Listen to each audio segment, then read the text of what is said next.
Welcome to the live stream. Welcome, everybody. I got my drink. I hope that everyone out there gets the Kids in the Hall reference and doesn't think I just came up with. Well, that's a weird thing for Bardwell to do. Blunty, Kids in the Hall. Too young for Kids in the Hall. Too young to have seen it like on TV. Yeah. I may also be too young to have seen it. I'm not sure when it was originally on. I definitely watched it. I love that sketch. It's an epic sketch. Every time like 2 times a year, I'll find myself with like a gallon jug of some kind of punch Are we talking about Whitest Kids You Know or Kids in the Hall? Whitest Kids You Know. Is the gallon of PCP Whitest Kids You Know? You're right. I think it's Whitest Kids You Know. Oh, you're right. Because Kids in the Hall. Yes, no, that's... Is it? Who did the gallon of PCP sketch? Wow, is it WKUK? It is WKUK. Oh, I'm so sorry. It's the Whitest Kids You Know, not the Kids in the Hall. My mistake. Easy mistake for me to make. They both occupy this kind of like weird edge comedy that was just randomly on TV when I was younger, and that I still, yeah. No, but not the same at all. I don't know, are they? They both did a lot of cross-dressing for sketches. Anyway, Whitest Kids You Know, gallon of PCP. Fun little sketch.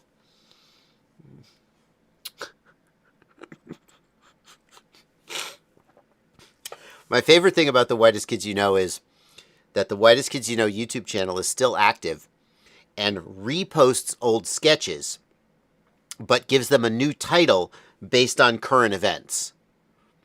So something will happen in the news, and then they'll post a sketch that with a title that's obviously referring to the thing that happened in the news. And the sketch will have been selected because it's relevant to the thing that happened in the news, even though the sketch is 20, 25 years old, perhaps. And it's like, you're still out there. You're still staying relevant. Yeah, Whitest Kids You Know. Anyway. Go look up the Whitest Kids You Know if you're not familiar with the Whitest Kids You Know. WKUK. There's a sketch you know what? Never mind. You go watch it. I saw one of their sketches recently. It was pretty funny. We're here to answer questions about drones. That's what we're going to do. What would you say would be the best way to hold the drone's altitude at the flip of a switch? Well, Betaflight 4.6, except it's not 4.6. It's 2025-12. Excuse me. Has added. Just stop with the AI overviews. Stop. Just stop. Okay, first of all, this pisses me off. Go watch my video. Right? The nice thing is, unlike some content that the AI overview can replace watching the content, never going to happen. You're going to have to watch my content. It's never going to summarize everything in it. Oh no, it's doing it. Nah, not good enough. But go watch the video. Betaflight 4.6, pause hold, alt hold, setup guide. I guess I should change the title of that video. Betaflight 4... Oh, listen to this nerd. Betaflight 4.6 /2025-12. Say change. Anyway, it has altitude hold. Boom. There you go. It has altitude hold. That's what I've been trying to tell you. You want altitude hold? Assuming you're using Betaflight, install 2025-12. It has altitude hold. Go through my setup guide. Obviously, it's not just simple as just flipping a switch. You could use iNav as well.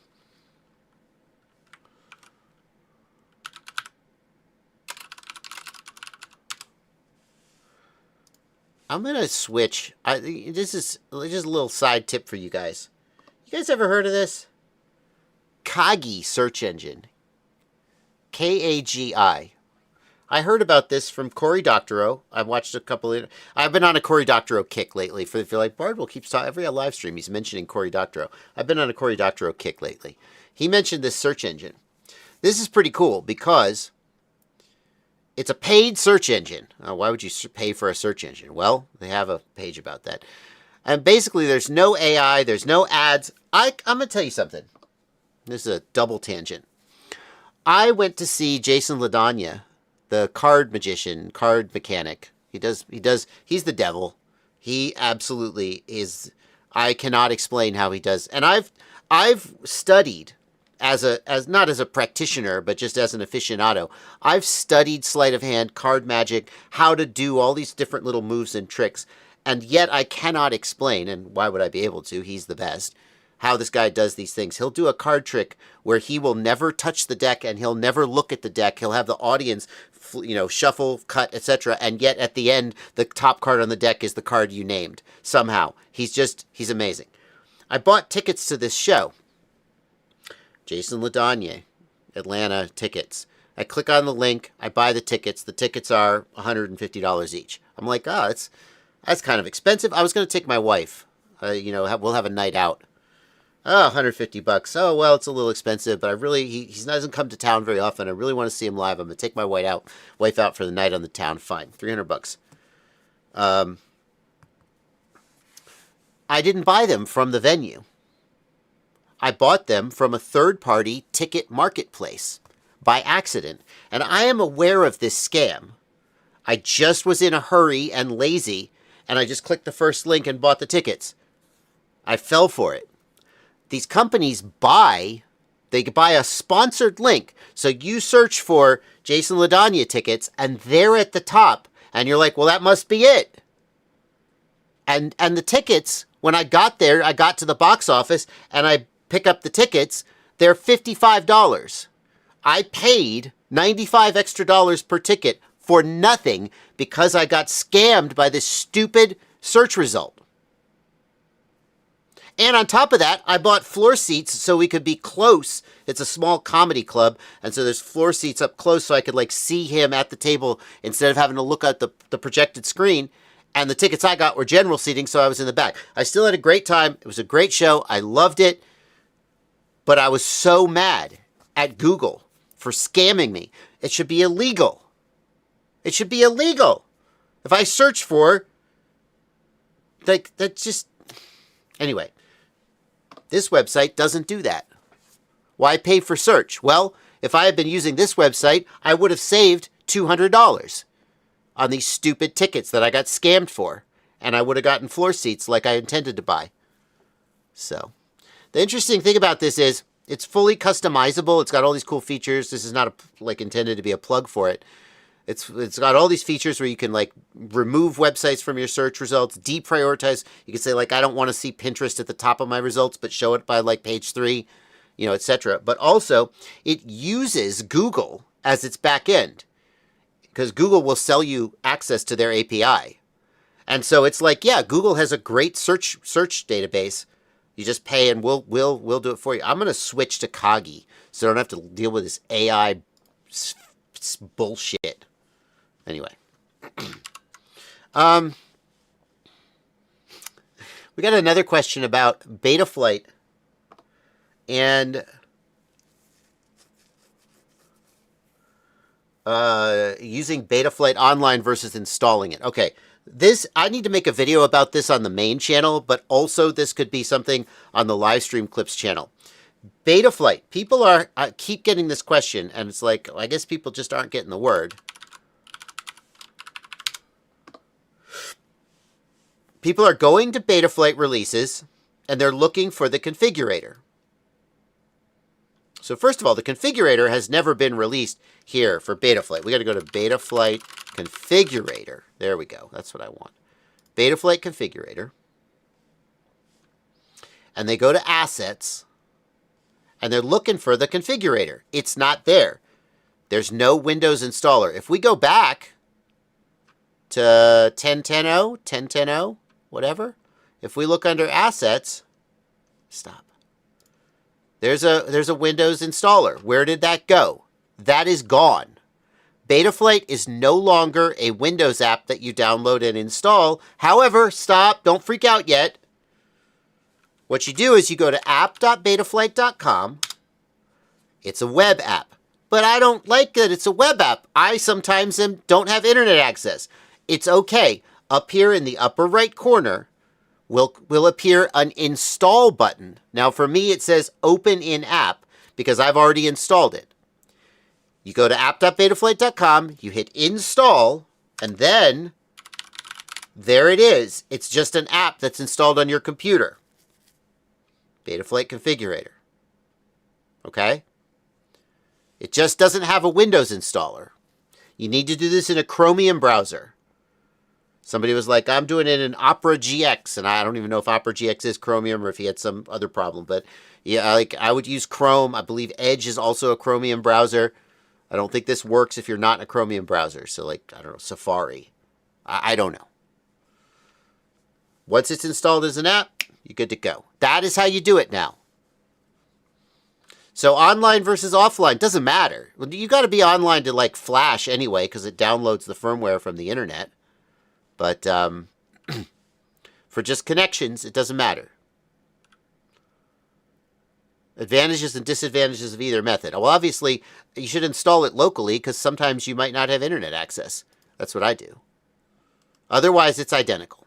I also want to point out they are now publishing an Android APK. So if you have an Android set up to allow you to install third-party APKs, which you need to enable developer options, and there's a way to do that, you can install this APK on your phone, and you don't have to use SpeedyBee anymore. I mean, SpeedyBee is fine, but SpeedyBee I don't think supports the new version of Betaflight yet. I'm not sure that it does. It didn't as of not too long ago. Maybe it does today. But this APK works with the new version of Betaflight, and it's an official Betaflight app. So, anyway.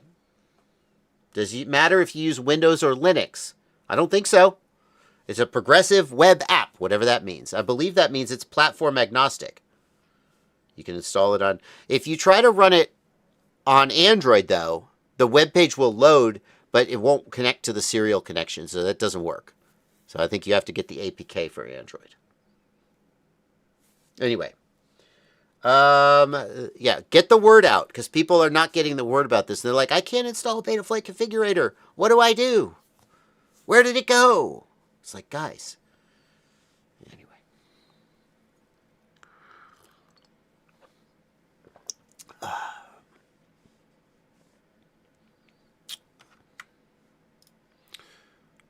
All right. That's what we do here.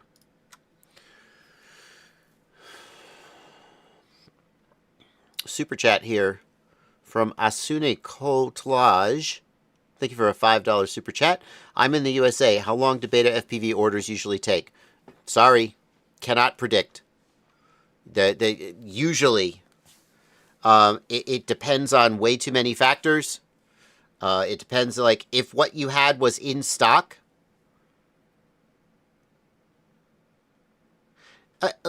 Light Dwarf says, I hate that it's web-based. I'd rather it's an app on my PC. It is an app on your PC! It is an app on your PC. It just downloads in your browser. And then you install it as an app, and it's an app on your PC. Just like before, there's just no Windows MSI installer. That's all. The only thing has changed is the way that you install the app. You download the app, and you install it through the web browser, then it's an app on your PC. I don't know how I can explain this, and people just don't get it. I don't understand. They think that because it's in the browser, it's different. I get that. That makes sense. It is just an app that runs on your PC. It just happens that it runs in, it's programmed like to use the web browser to run it, so it's platform agnostic. Let's try again. How long do BetaFPV orders usually take? It depends. If the product was in stock, then perhaps it would come in as little as, 2 weeks, less than say 2 weeks. I'm assuming they're not shipping it like airmail, like express. If it's not in stock, who knows, man? The only thing you can do is you can ask BetaFPV, hi, do you have tracking for my order? And once you have tracking, then it's completely out of BetaFPV's hands. They're going to put it in they're going to send it out with the courier, and then it's going to go, it's going to get to customs. It could take a couple days to get through customs. It just depends.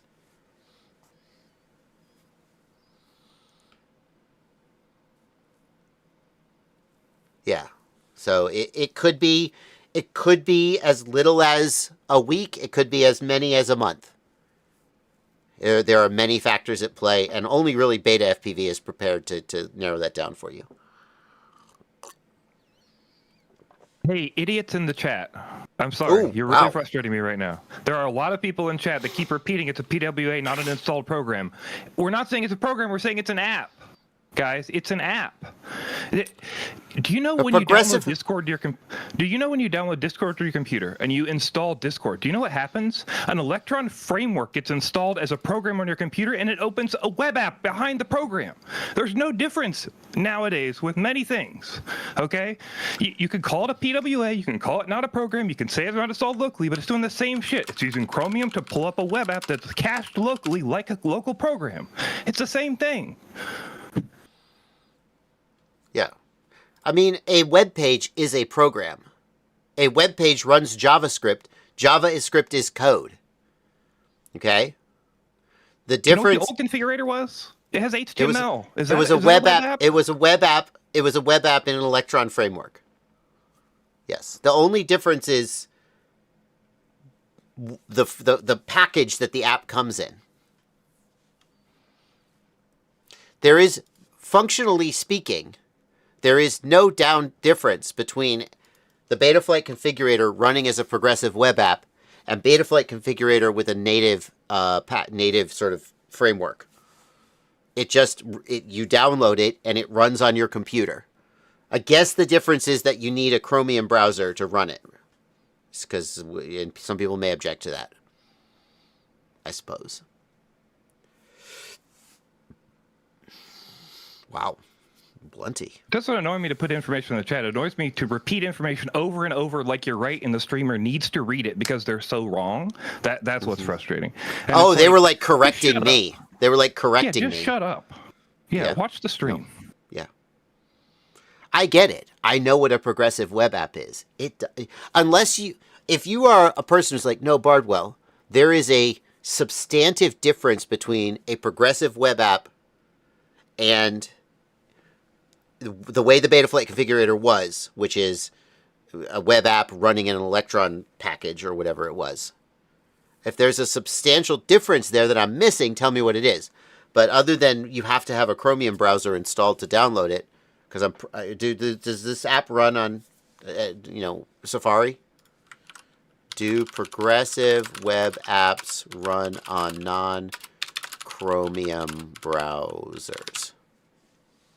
Why only Chrome can install real PWA apps on Android? They work on any standards-compliant browser, including Firefox, Safari, and Edge, but the level of support for advanced features varies. And I think the issue is, historically, only Chrome gives access to the serial ports, whereas Firefox and Safari are like, no, that's not safe. So maybe that's the issue. In my mind, the Betaflight only runs on Chrome. Anyway. Oof. Can you uninstall Chrome and still run it? I'm not sure about that. Brocklin says it does not run on Firefox. It doesn't fucking matter. Did you know that? It doesn't matter. You're arguing semantics in chat for no reason to extend shit so people can't get questions answered. It's so annoying. Yeah. Good Lord. I hope I'm venting for the people in chat that are annoyed at all you people posting this shit. That's what I'm saying. Yeah. All right. Should we just time out RC Ritter? Is he just being annoying? I don't know. We're moving on.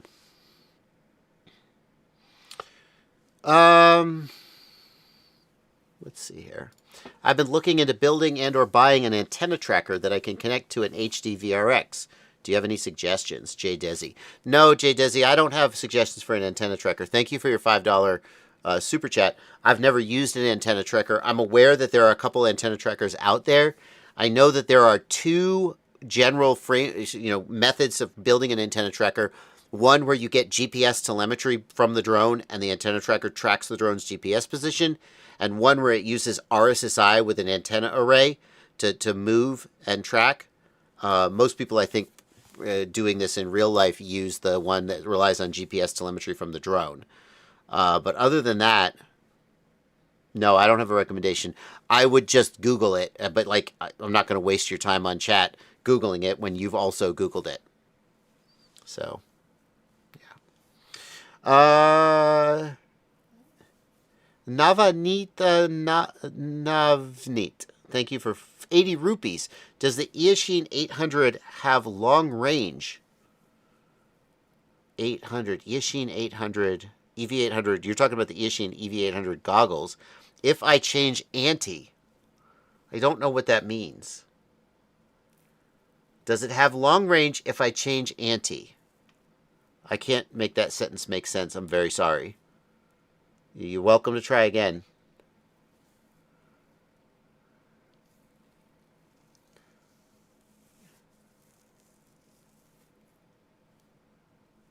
If I change antenna. Ah, thank you, chat. I knew if I waited, the chat would get it. If I change the antenna. The Eachine EV800 is not a bad goggle. It doesn't have a great receiver. If you add a better antenna to it, it will do better. It's not going to be spectacular. As far as long range, define long range. Define a high gain antenna. I think it's going to be a solid goggle with a good antenna. And you might get a few kilometers out of it with the right antenna.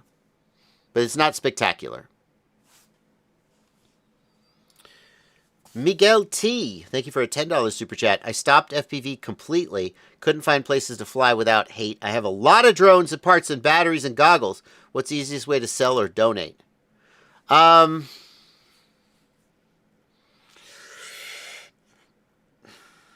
So I sell and donate things on the Discord server. On the FPV Know-It-All Discord server. Can I zoom this in? Yeah, I can. There's a buy-sell trade. There's also, here we go, Marketplace EU and Marketplace US. So whenever I have something to sell, I sell it here on the Discord server. Now, if you're not a patron and you don't have access to the Discord server, oh, exiled FPV. Oh, you want that very one. I was going to say, if you want a JBF7, I'll hook you up, man. He wants the one that I rubbed on my genitals in a recent live stream as a joke. When is that rant gonna... Did you post the kiss rant yet, Blunty, to the live stream clips? Yes, that's on there. You did. That's great.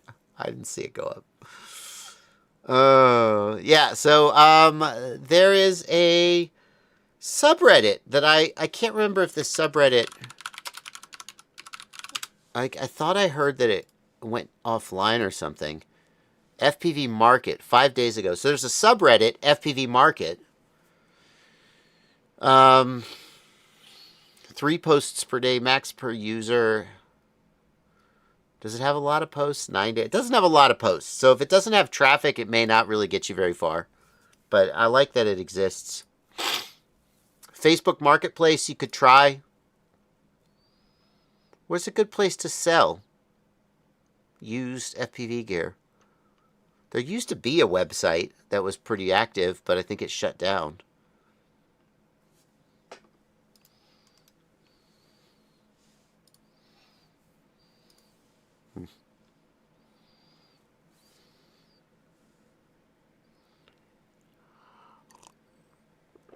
Is RC Group still used? Facebook Marketplace? Yeah. I would probably do Facebook Marketplace. It's a lot of people in the chat saying they sell there or buy there.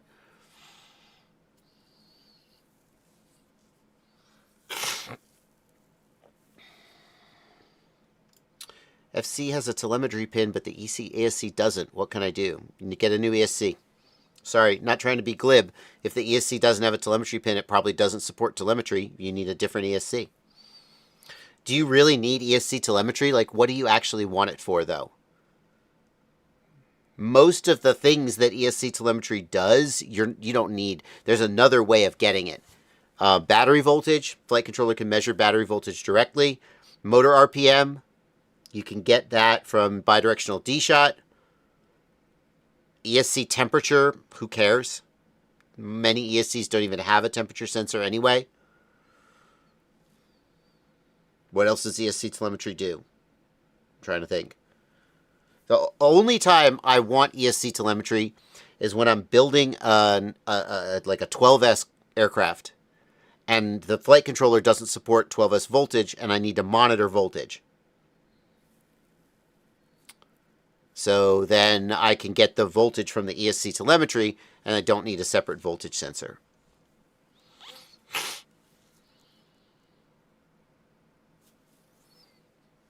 Yeah.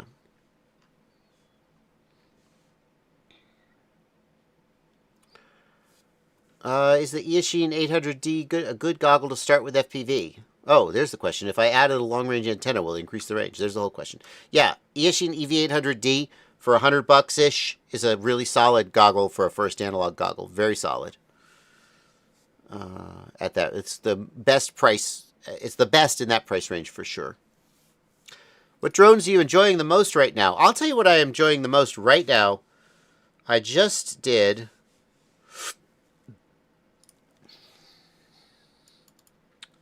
just finished recording or rendering. There's no debate that the DJI O4 video unit, isn't it? But about the Flywoo wide means angle. That when you're flying in proximity to objects, whether you do the Flywoo wide angle lens for the O4, and I really enjoyed flying my tiny trainer. it in there. So yeah, still some issues with mounting. It's not with all in the same camera, but yeah. There's different settings Love you can have that affect the field of view of the camera. Be aspect ratio, wide. In the beginning, oh gosh, lens. Oh gosh, I had forgotten. It's because the tiny trainer's at like 45 degrees up tilt, and I was not prepared for that. I've been flying like little micro drones, but I got there.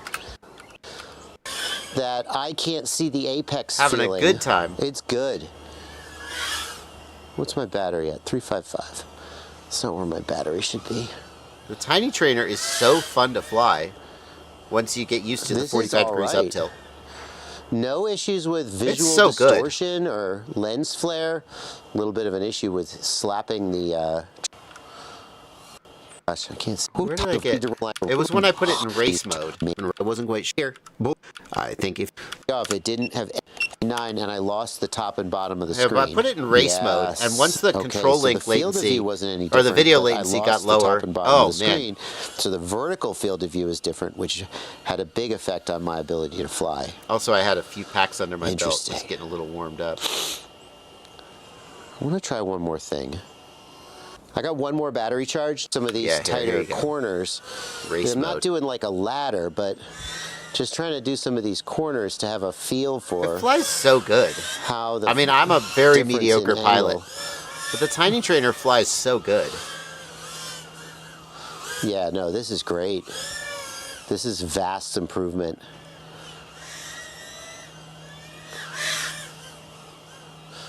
Tiny trainers fly amazing. Oh God, see? Oh God. See? They crash amazing too.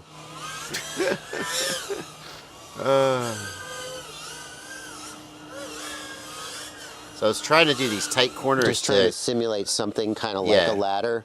Yeah. To try and show the difference the wide angle lens makes. Being able to get close in. That requires you to see. Yeah, anyway, I had a lot of fun with it.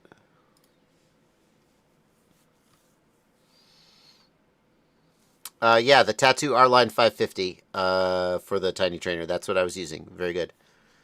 The display said "ain't leaving," so that's the CAC firmware, and it has that's the low battery warning. It says "ain't leaving." Yeah, it's a lot of fun. How do you update Betaflight to the most recent version? I'm on Windows. I will tell you. So I haven't put out an upgrade video yet. I may do that. But UAV Tech just put out a video on how to update. Stable release is out. And he includes a section. He includes a section about importing 4.4 or 4.5 saved settings. And I assume that whatever he put there is accurate. So I would have to refer you to this video, at least until I make my own video about upgrading. UAV Tech. Betaflight 2025.12, bring your settings forward. Okay? Let him do the work that he is so good at. This is one of my... Oh, that's a cool watch. Uses a tuning fork and a transistor to keep time. It's pretty cool. Was eventually made obsolete by quartz watches, but it was the first electronic transistor-based wristwatch. It's a very cool watch.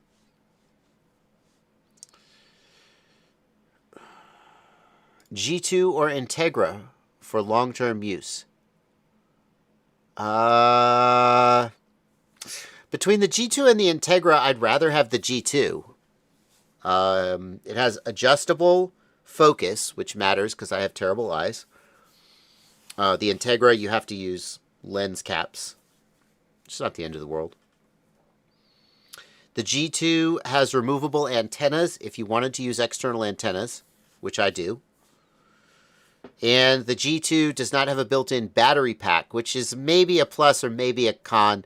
The G3 with the battery pack on the back of the head is like it's a little heavier and a little less comfortable, but I do kind of like having a built-in battery. So that's maybe neither here nor there. But between the G2 and the Integra, I'd take the G2. And they're more expensive, so shocker. Are you planning on making any videos on the new BetaFPV system? Yes, the BetaFPV system is in the mail to me. I just don't have it yet. BetaFPV has sent it to me.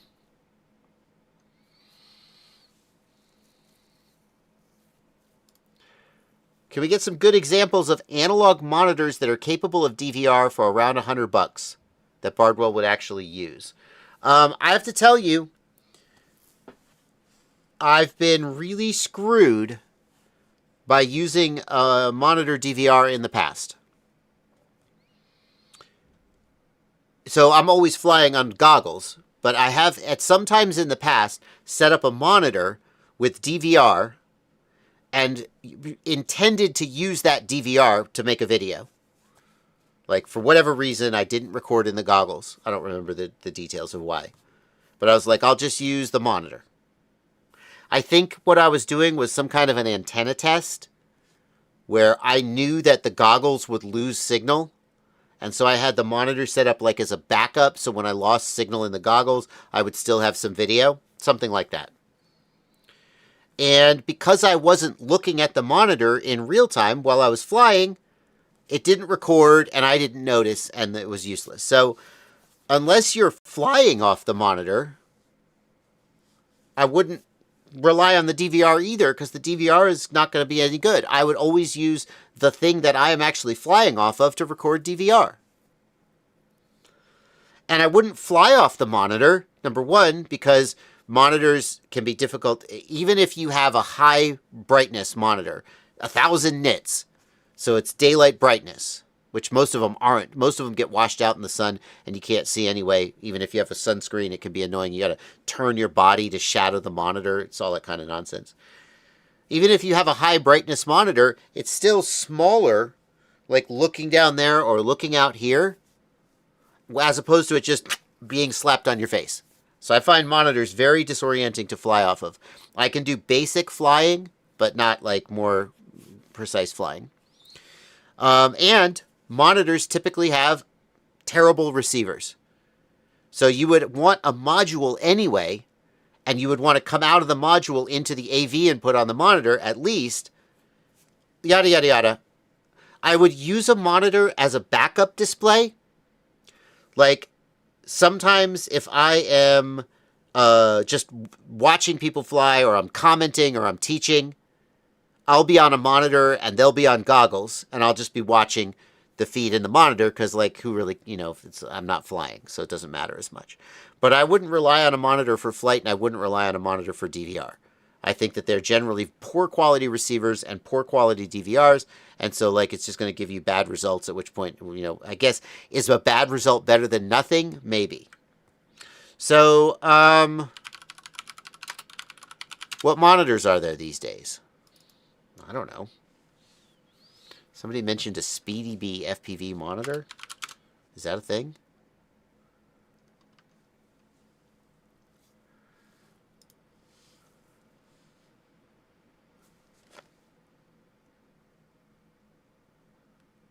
Thought I heard a dog bark. I heard my dog barking. The best one is going to be the HDZero analog monitor. Now, it's only a 5-inch screen. I wish they made a 7-inch version of this. HDZero, please, please, please make... Oh, it's a 4.3-inch screen, even worse. HDZero, please make a 7-inch version of this. I don't know how many you'll sell. It would solve a problem for me, though, for sure. Don't stop making the 4.3-inch version, but please, it would be so good if you made a 7-inch version of this. Or, even better, HDZero. Make a box, and the box has an HDMI output. And the box just is the receiver. And then I can pick my own monitor. Maybe. I'm sure that I drive the HDZero product roadmap. Hey, look at that. That's me. So if you could tolerate a 4.3-inch monitor, the HDZero has a very good receiver. And it is the only device that I know of, short of the HDZero box goggles or the HDZero goggles, that does a perfect analog to HDMI conversion. It's perfect. And the DVR is perfect too. This is very good. I would use this, except it's so small. It's small enough that it's not even great for spectating, in my opinion. It's okay, like, for working on the bench and troubleshooting. Everything else is kind of a crapshoot.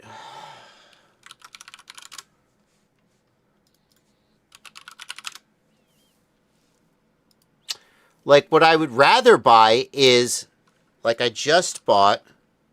Hold on. Never bring up your Amazon purchase history on stream unless you...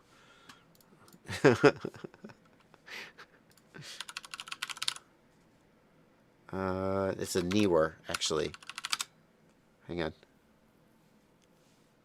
So I just bought... Is this the one I bought? This is... I can't... hang on. Yeah, it's the Newer. See? I ain't lying. I got it right here. This Newer monitor. Now, this doesn't have DVR. And it doesn't have a receiver. This is not what you asked for. But you asked what would Bardwell use. This is 2,000 nits. Daylight brightness, $200. I don't think it has an AV input. So you can't use it with an analog receiver. This is absolutely useless for you. I use it with my HDZero goggles. And the HDMI output. That's what I use. Does this have an AV input? Usually they don't. Usually the high, like the field monitor style don't have one. SDI input and output. No, SDI. It's not going to have AV. Yeah, there you go. Everything else is kind of a crapshoot. I would look for something with high brightness. There you go. Yeah, I hope that was a helpful answer. Should I have a PID profile for when I'm using a GoPro and one for when I'm not? No, that's too much trouble. The weight of the GoPro will affect your PID slightly, but what I would do is I would tune the quad for when the GoPro is off. The PIDs will be just perfect for when the quad is lighter. When you add the GoPro, the PIDs will be a little bit too low and the quad will be just a little less responsive. But if you tune the quad with the GoPro on, then when you take the GoPro off, the PIDs will be a little too high and you can get a little bit of trilling and a little bit of bounce. So I would go the other way. Tune it with the GoPro off, put the GoPro on. It'll be a little bit damped, but just fine. But I wouldn't change the PID profile. I don't think it matters that much.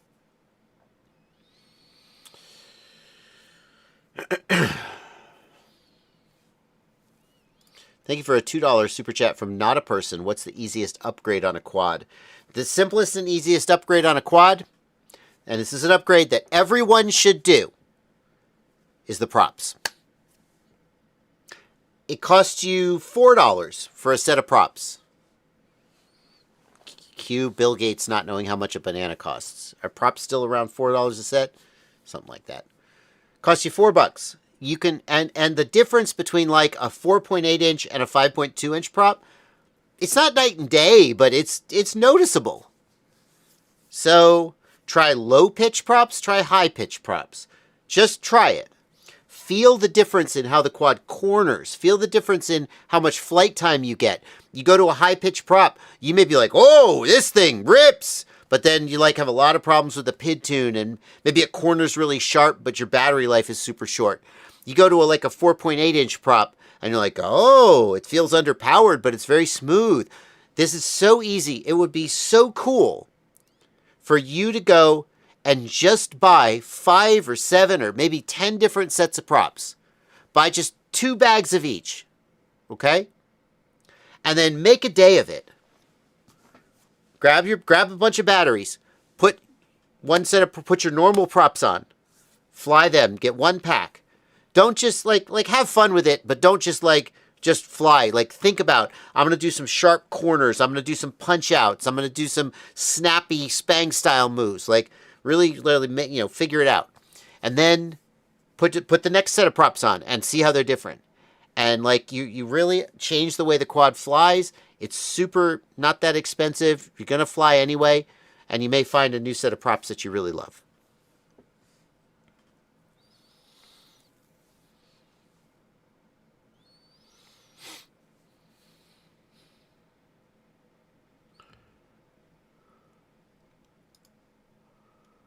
Andres Sarmientos, thank you for a $5 super chat. Don't update Betaflight if it works. Fully agree. Is pause hold something that's worth the hassle? It depends on how much you want pause hold. I mean, I don't know. If you've got... don't wait for GEPRC to post the new firmware. They probably won't. Most manufacturers don't post updated CLI dumps for bind and flies. They just wait for the next model to come out, and then it gets the new version of Betaflight. They usually don't go back and update the old ones. But what you can do is you can save your CLI dump, update to the new version of Betaflight, get it set up, use UAV text video to copy the settings as best you can. And then if there's something wrong with it or it doesn't fly, just flash it back and load your CLI dump and you're back where you started. Assuming you're not going to brick it when you flash it. If you're like, I don't know, I might brick it, then just stop. Just fly it as it is.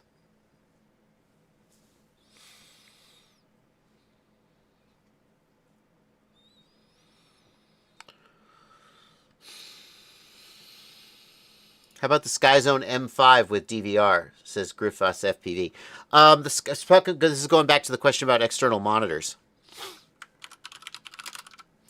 So the Skyzone M5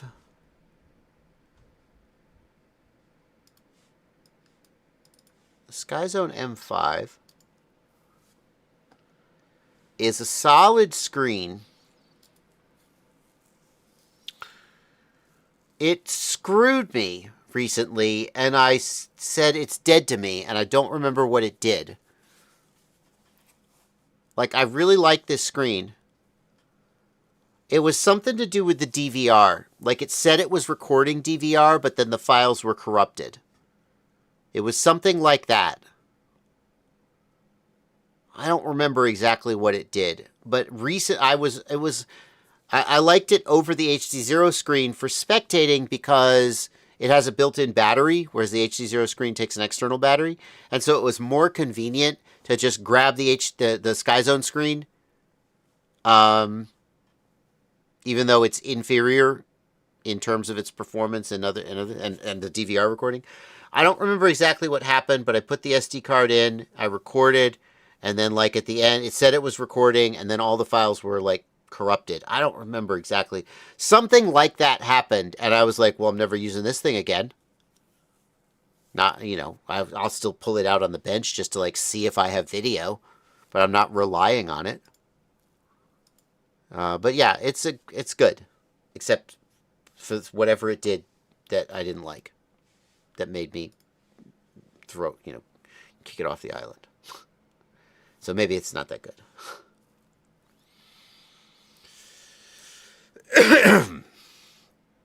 Are Radiolink ESC and flight controller any good? I have no idea. Radiolink has an ESC. See, this is what I'm talking about. Shop Radiolink ESC as fast as same day with Prime. This is a sponsored result. Look, the whole above the fold is sponsored. Hide sponsored result. Screw you. Screw you.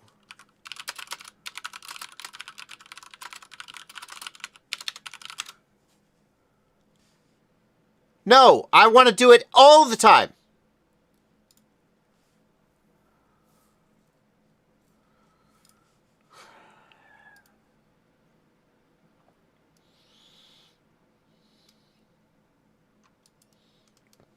Lame. Oh, nope. Still haven't got to a search result. We got popular products. This is, I assume these are affiliate links of some kind. Jesus Christ. Radiolink fly color. Well, if it's a fly color, then that's good. Can I just see? Cars and boats. No, I don't want cars and boats. I want flight controller. Who makes it?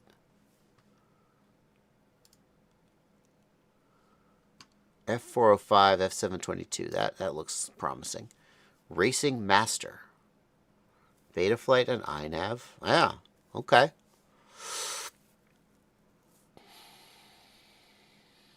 Barometer.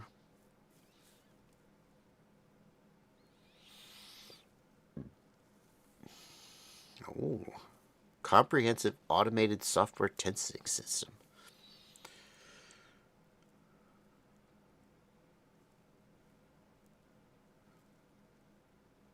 Huh. Get better quality tests. Okay. We got plugs. We got solder points. Where's the plug for the digital video transmitter? Is there no plug? If there's not a plug for a digital video transmitter, then that would be a deal breaker for me. GPS receiver. No, there is. Okay, of course there is. Fantastic. Digital image transmission port. It looks like a solid flight controller just in terms of its layout. Got plugs, got solder pads, voltage regulators. Seems like it ticks the boxes. Whether the ESC is any good is hard to say. You just have to like beat on it and see if it blows up. What's the price? Buy now. AliExpress. Shut the front door. For real? $55 for the... Oh, that's the flight controller only. Okay. $100 for the flight controller and the stack is not terrible these days. Of course, it's from AliExpress. Items no longer available. It's from AliExpress, so it's possible that you will get dinged with a tariff. Although, the stuff I have ordered from AliExpress, again, don't put your product order history up. I think I'll be okay, though. So I have ordered stuff from AliExpress recently. Mostly watch stuff. Some drone stuff. Got a soldering iron. I'm just showing you I've ordered mostly watch stuff. Miscellaneous stuff. And I have yet to be hit with a tariff on any of it. Now, you take that for what it's worth.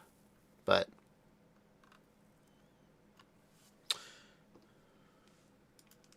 so there you go.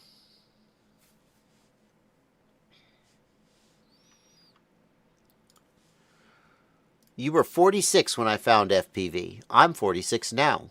Whew. Any life advice about aging, health, or priorities you wish you knew then? Thank you for $5, Miguel T. Aging, health, or priorities? I don't...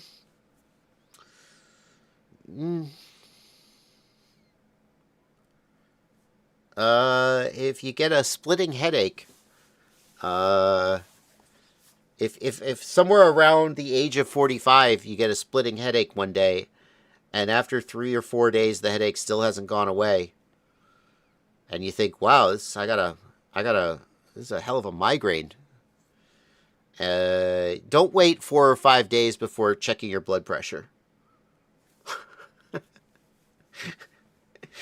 I've talked about this. This isn't like a secret. I've talked about it a couple times, maybe on the live stream. I don't know if I've talked about it, but sometime in like around 5 years ago, I got a headache. Oh wow, I've got a headache. Well, that's a little weird. Oh, go to bed, sleep it off, take some Advil, and I still had, this headache's just stuck with me.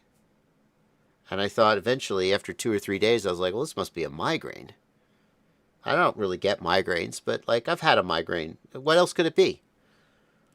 And after like 4 or 5 days, like on the 4th or 5th day, I also was like, had like a sore muscle in my arm, like deep in my arm. There was kind of a soreness. And I was like, I'm going to take my blood pressure. And I took my blood pressure.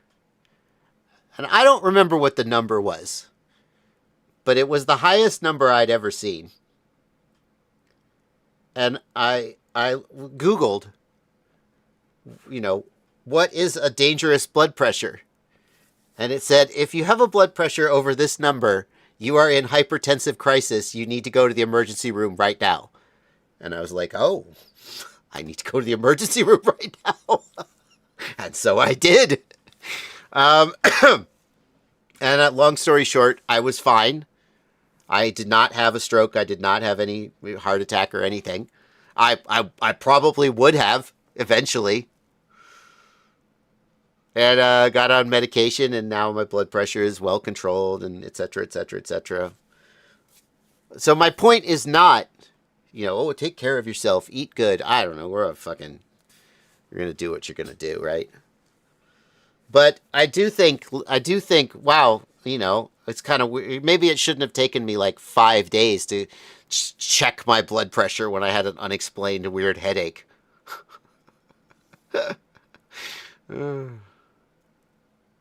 Anyway, there you go. I'm not really one for like, oh, I'm going to give you life advice.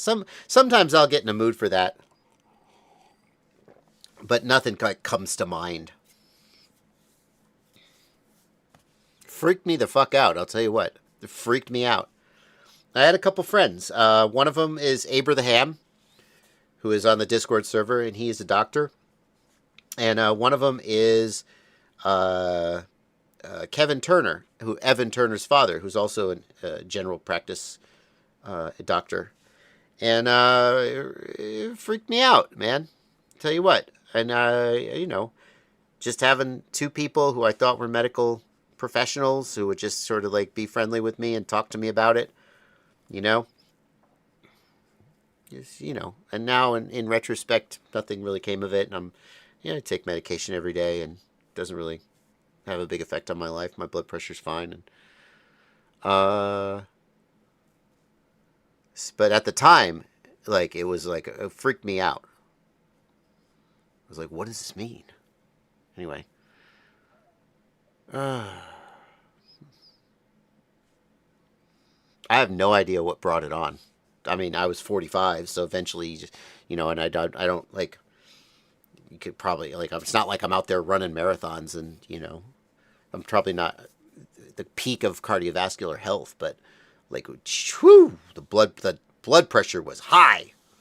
It was high. Anyway.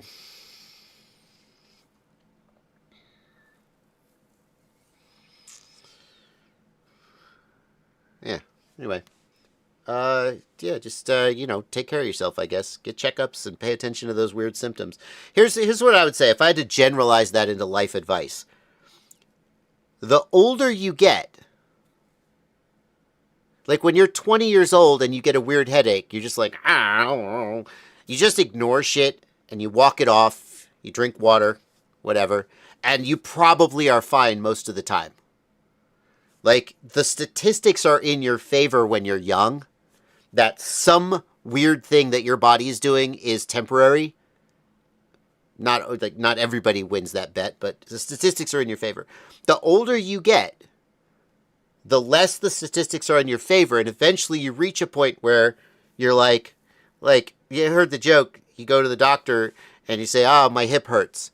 And the doctor says, yeah, well, you could do this exercise.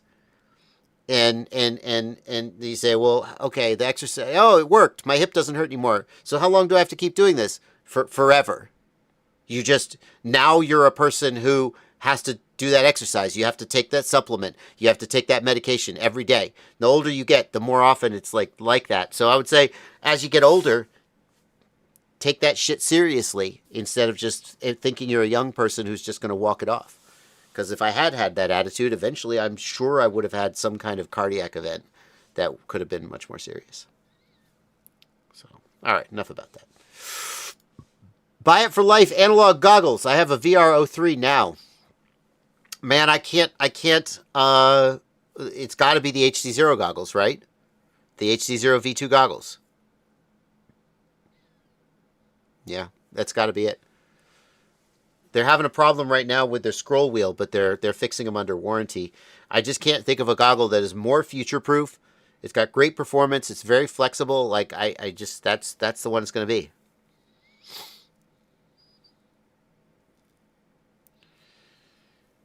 Yeah, I started taking those blood pressure meds, and I was like, I'm going to get my health under control. I'm going to walk, I'm going to lose weight, and then my blood pressure is going to go back down, and I'm going to get off these meds. I did, in fact, start, exercising a little more, trying to, get better cardiac health. I've lost a little bit of weight.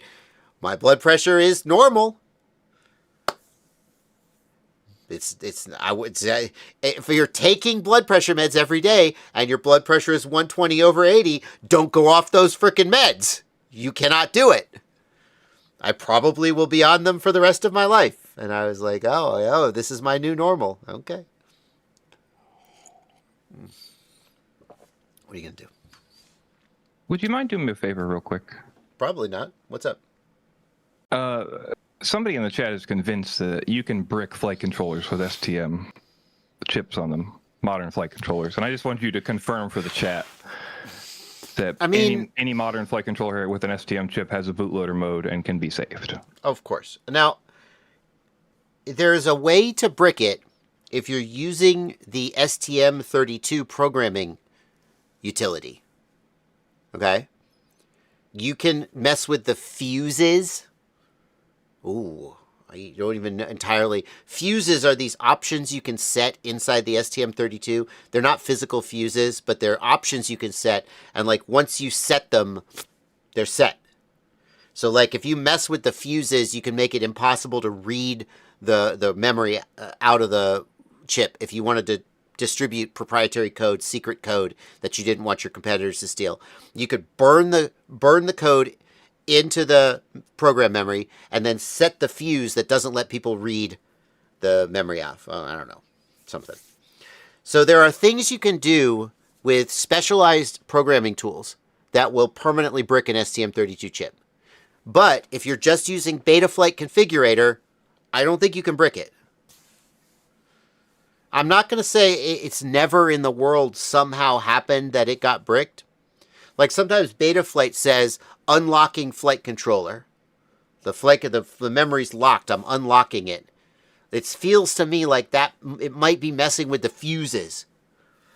But like in general, no. Betaflight configurator, if you're using the firmware flashing tab to flash firmware, you can't brick it. For certain values of can't. Yeah.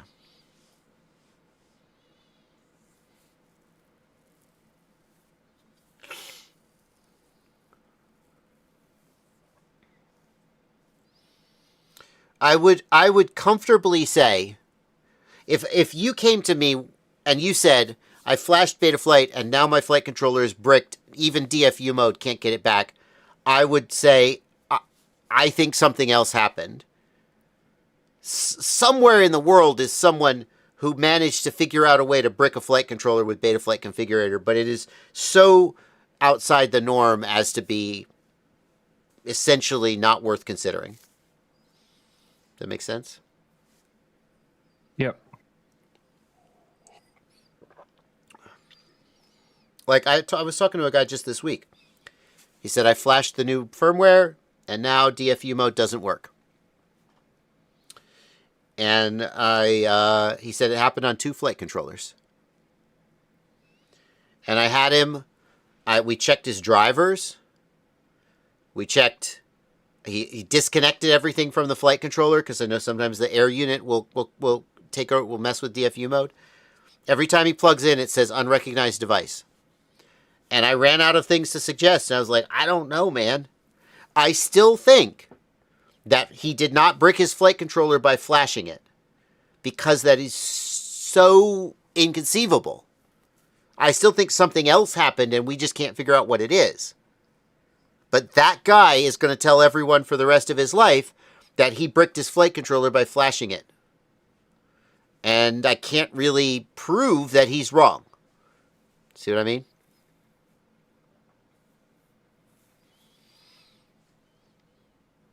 He claims that one IFPV says maybe he messed up the USB port. He claims that it happens with multiple computers. We checked that. Yeah, I ran out of things to check.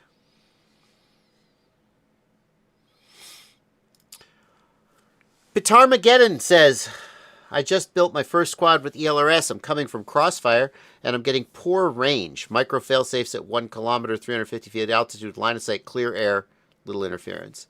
Radio Master Nomad and XR4 running in Gemini mode on the TX at 1 watt power. Stock dual band antennas. Antenna placement might be suboptimal. What might I be missing that's killing my range? So I would start by looking at the DBM. I would do the table test and verify that the DBM is as expected. You know, if you don't know what the table test is, search for ELRS before you fly is what I always search for. And then the bench test, they call it, the ELRS bench test. And it describes a way of validating your antennas, basically that you're getting RSSI that is about right. If you pass the table test, the next thing I would do is I would look at your packet rate. If you're running at 1,000 hertz, then getting little failsafes at 1 kilometer range is like actually kind of about right. I would look at the LQ. If the LQ is high, if you're out 1 kilometer away and the LQ reads 90%, but you still feel micro failsafes, that is a different situation than if your LQ is at 70% at 1 kilometer. That's what you would. If the LQ is at 70%, it means that your signal's not getting through. If your LQ is at 90%, but you're still getting micro failsafes, the signal's getting through, something else is going wrong. Maybe like there's an issue with the flight controller or something like that. That's the direction I would take this troubleshoot. You definitely should, like easily, 1 kilometer should be no problem.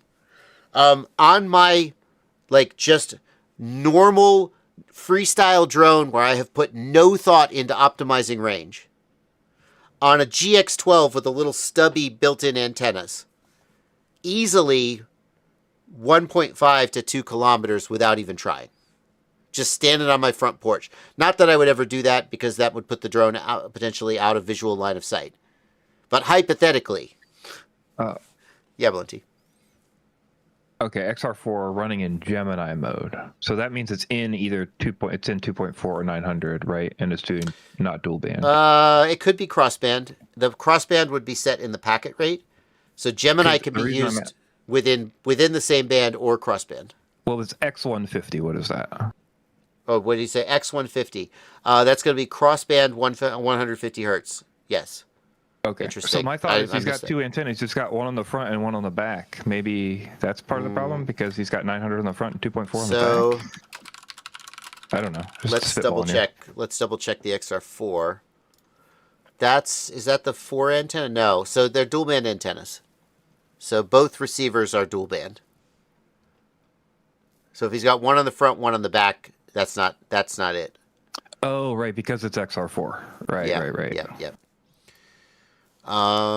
So we got dual band antennas, one on front, one on back. Should be fine. He did post a picture, if you scroll up in the Discord, of the drone, so you could see where it's mounted. You can try setting it to 900 only and see if there's some kind of an issue with Gemini. I don't think there should be, but you could try that. Try setting it to 900 megahertz. If you haven't, there's also the bench test. ExpressLRS has a bench test guide, so you can just double check that you're like getting normal numbers at a short range, or something weird isn't happening. Yeah. They definitely do that. Yeah, so start with the bench test. Fly it out to, 1 kilometer, and see if your LQ is ridiculously low. Like at 1 kilometer, your LQ should be 90%. If it isn't, then that's weird. I saw someone in the comments say X150 on receivers swaps bands on the antennas every few packets. And I thought, is that right? Hang on, I'm not sure that sounds right to me. And then I saw that the person who said it was Captain Bry, who's an ExpressLRS dev. I was like, oh, well, I guess he's probably right. Is that what you were about to point out, Blunty? Yeah. Oh, gotta re-up the lemonade.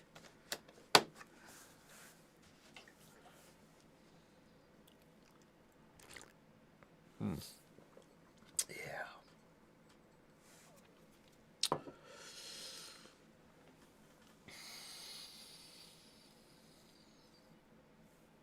All right. Well, hopefully that's helpful. Any good suggestions for a drone locating device? I recently lost a drone in the forest a few hundred meters away and couldn't find it. The simplest drone locating device is a self-powered buzzer. My favorite one is the VFly Finder. Here, we'll go to 533. Good old website. This is a buzzer, a very loud buzzer. Does it say the number of dB? Over 100 decibels. It's a loud buzzer. Up to 105 dB. Oh, okay, something like that. It's got a little 1S LiPo that powers itself for hours and hours. And when you plug in your drone, the 1S LiPo charges up. And then when you crash and you eject your battery, this buzzer starts going beep, beep, beep. Whenever you lose power, it beeps. This is a very straightforward, very resilient way of finding the drone after you crash. Downside, every time you unplug your battery, this thing will want to start beeping because it can't tell whether you crashed or not. And so you either have to push a little button to disarm it, or there's a plug sequence where you go beep, beep, beep, something like that. Put your frickin' ExpressLRS receiver into bind mode. I don't know. There's a button on it. You can just press the button to disarm it. So it's a little annoying. You'll unplug your battery at the end of your flight, and it'll go and it's warning you it's about to go off, beep, and you have to push the button, and it goes beep, beep, and it turns itself off. You just have to do that every time you unplug your battery, or it will shout at you. But it's very resilient. AirTag, sure, for sure. I've been playing with these Pebblebee finders on Android. They work with the Android Find My network, and they have pretty good range. I've never put one on a drone just to see how long it lasts. I would probably use this universal tag. They're very small. This tag is really small. Like, check that out, right? 4 centimeters, and it's thin too. It's very thin. So it would be super easy to stick this somewhere on a drone. And, you know, the battery lasts for months. What's the range on it? I'm not sure about that. I'd have to test that. But, yeah. I would just go with the buzzer, though. Problem is, it can be hard to find a place to mount the buzzer on some drones. But, you know, when you lose your drone, you're going to wish you had it. This is a little more sort of like high-tech. It says 500-foot range. That may not be enough, you know. That may not be enough.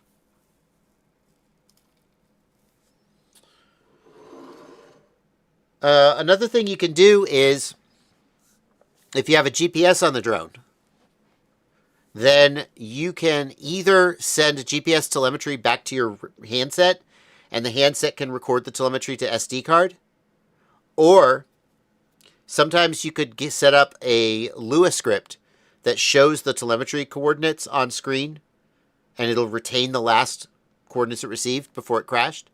Or you can put the GPS coordinates in your on-screen display, and then when you crash your drone, look at the DVR, and that'll give you the GPS coordinates of the last place you were when you crashed. This is nice because it requires no additional hardware, assuming your drone has a GPS on it, which some of them don't. But, yeah. I'll also say this. Always have an SD card in. Always be recording DVR. Because even if you don't do any of this other stuff, you can, like, frame by frame as you crashed. And sometimes, like, oh, just before I hit the ground, I saw this green pole. And, oh, you try to figure out where the green pole is or something. But those are various things you can do. Hopefully that's helpful. Sucks that you lost your drone. That sucks. It really sucks.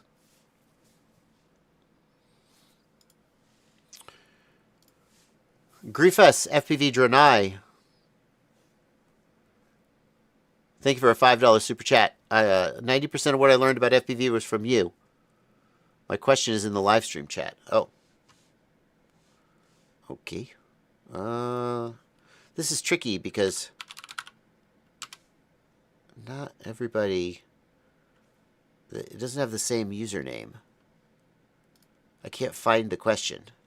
Here, I pulled it up for you. It's on screen. Thank you, Blunty. Thank you. Oh, it's in the YouTube chat. I'm sorry. I was looking in the Discord. Is it correct that with only 2 servo gimbal setup, you can only have one of these? Head tracking or cam stab? With a 2 servo gimbal setup,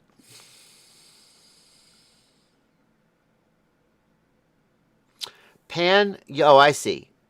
If you only have 2 servos, then yeah, you're only going to get 2 axes.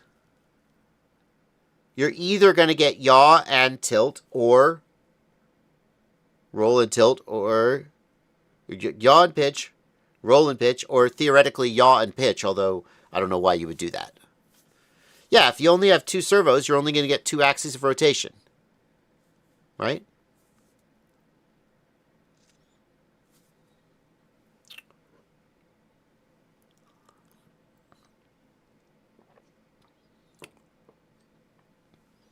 If you buy a gimbal like the GM3, a 3-axis gimbal, then it would solve that.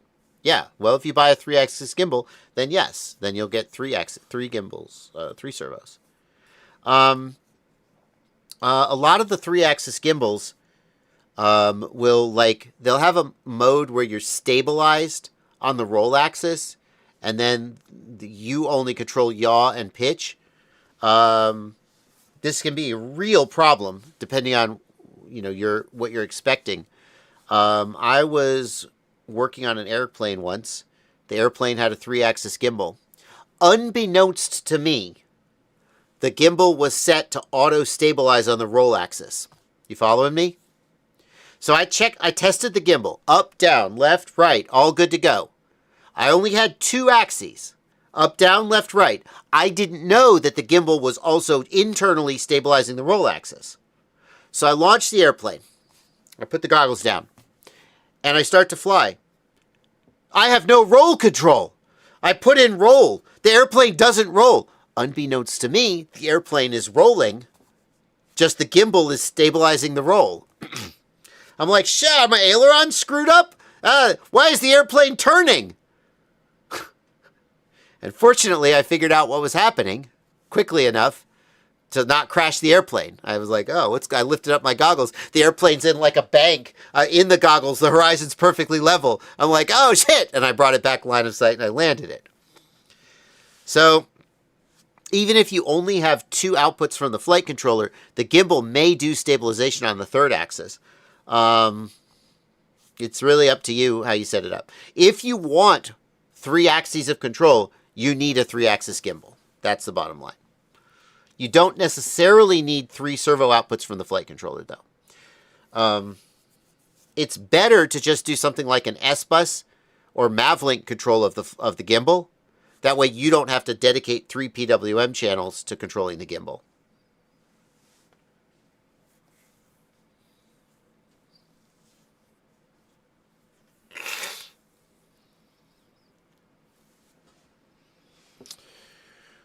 Greg Dahl, thank you for a $2 donation. Greg Dahl, I can't tell. Greg Dahl's left a bunch of comments. He's just participating in the chat, but I don't see a question. So I'm going to assume, Greg, you were just making a donation and didn't have a question. Thank you for your donation. What do you think of the LionBee? Thank you for $2. The newbie drone LionBee is a new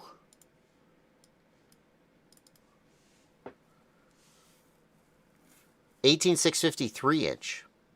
Look at this. Now we've seen manufacturers make 18650 3 inches before. I think Emax made one. I reviewed it. And they're kind of mediocre. Back in the day they were, because back in the day the 1S, the little 18650s didn't have enough power to really make a good flying drone. They flew okay, but they weren't spectacular. But now we got some really good 18650s with 30 amp rating, like a legit 30 amp rating, some of them. And on top of that, Newbie Drone has completely optimized this flight controller. Completely optimized it for this application. So, I have this. It's in a box. I haven't tested it yet. So, how is it? I can't say. Haven't tried it yet. But it looks very interesting. Very exciting.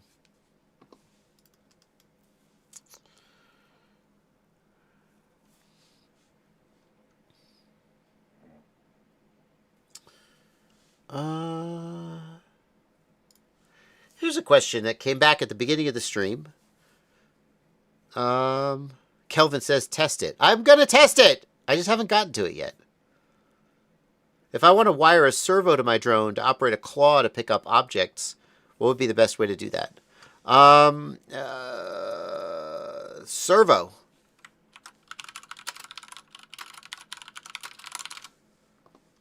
So, I have an old tutorial. It's still, I think it's still 5 years ago. Jeez. It's still pretty much the same, though. I've done this recently. Set up a drone with a servo. I've done this recently, and I think that the settings are basically the same.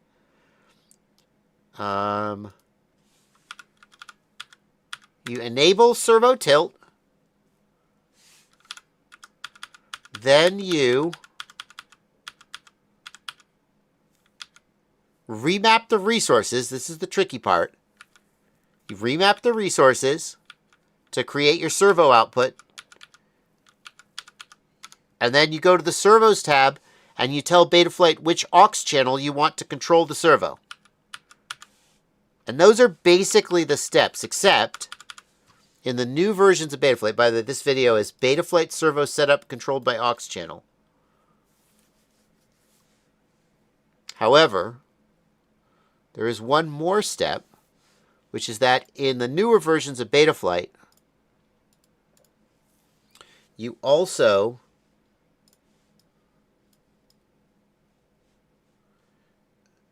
need to choose in other options, you need to choose servos. Otherwise, Betaflight won't have any servo support. So you need to flash with servos enabled. And then you'll be good to go. Well, you got to set up your controller to have something a switch or something to control the servo. There's a little more to it, but that's basically it. That's the Betaflight part anyway.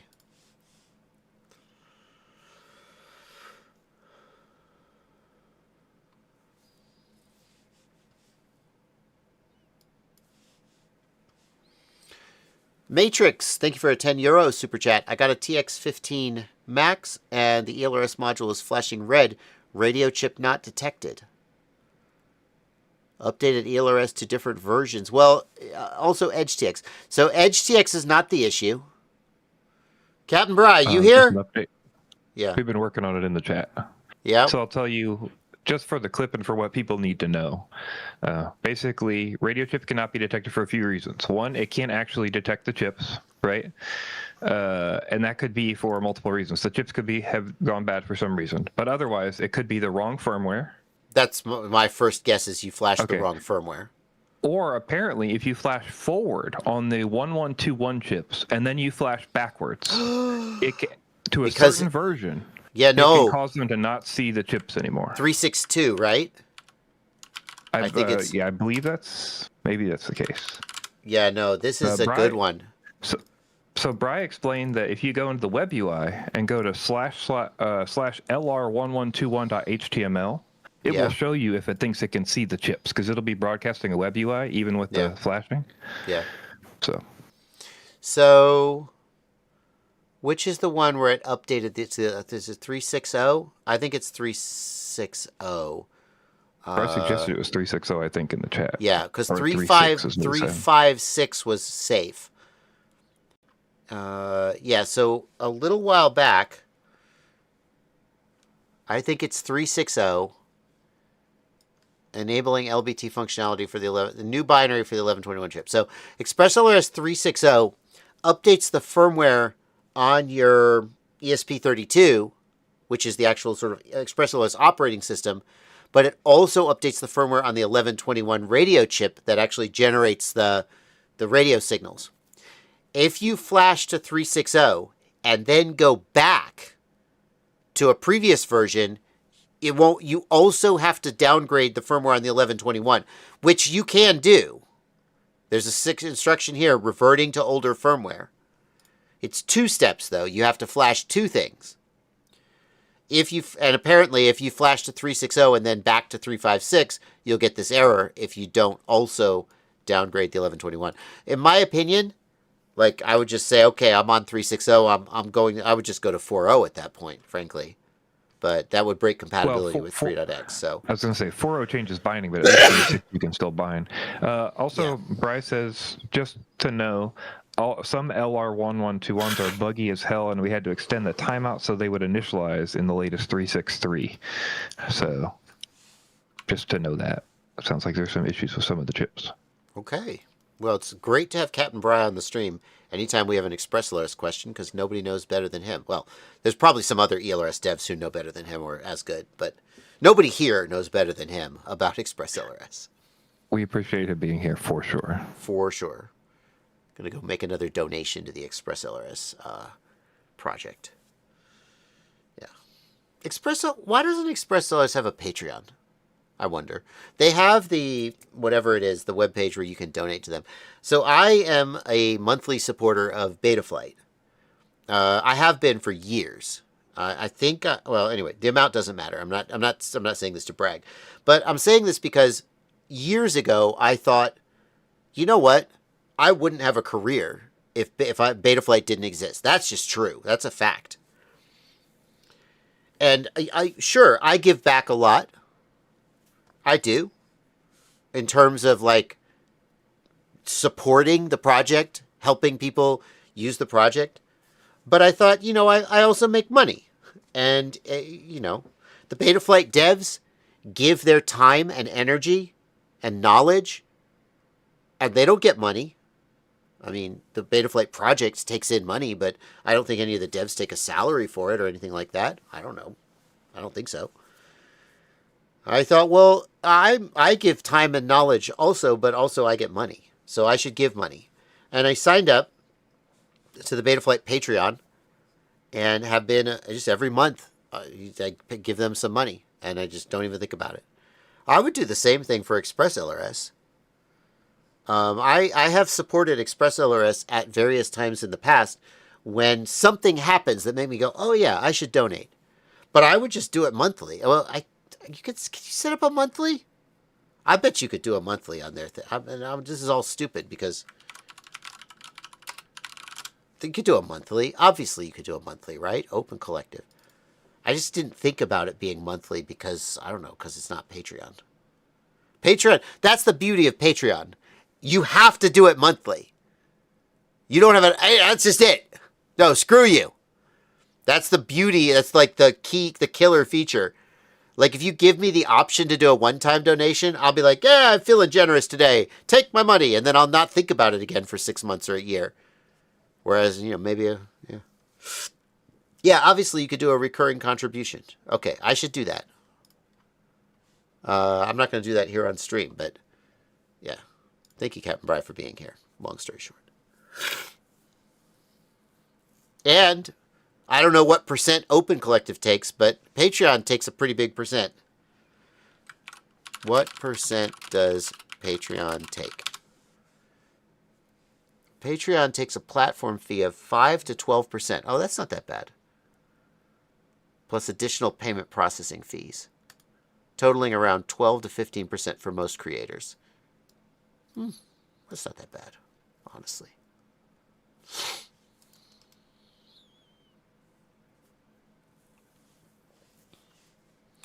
OSD won't show up on analog goggles. What do I do? Thank you for $2, Elliot Bellardo.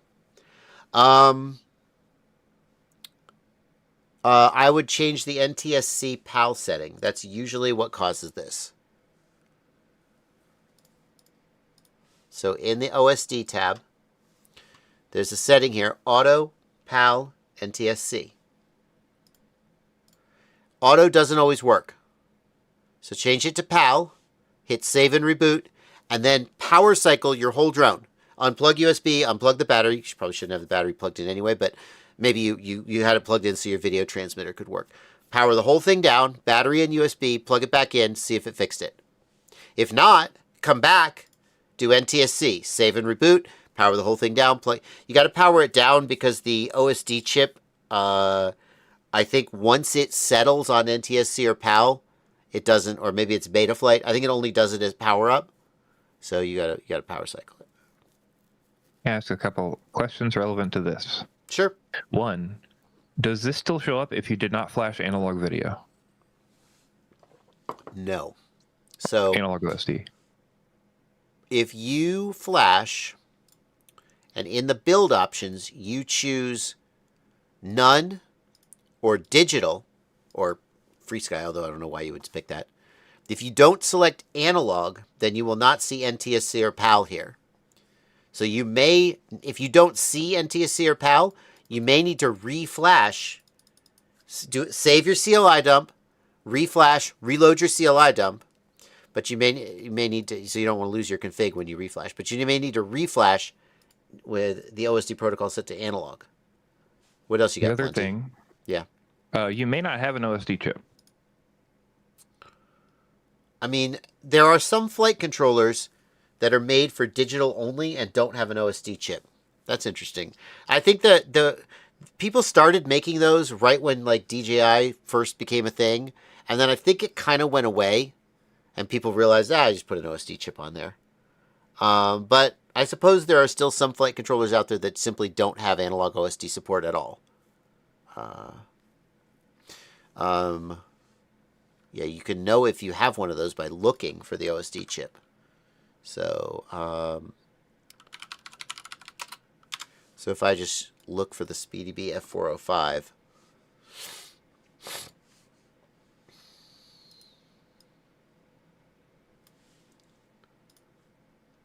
I need the, yeah, so it's this chip right here. This is the OSD chip. So if you look at your flight controller and you don't see that chip, then it's possible. Like, there are a couple other packages that are used rarely. So it's possible that you have this chip, but it doesn't quite look like that. But when you see that chip, that's the OSD chip. And there's not really any other chips that look like that on a flight controller. That shape and the number of pins. So if you don't have that chip, there's a chance your flight controller doesn't support analog OSD at all. Islander FPV points out that a lot of Whoop AIOs started leaving out OSD chips for space reasons. That makes sense, yes. Monocluios Official says, I've seen a lot of on the market recently with no analog support.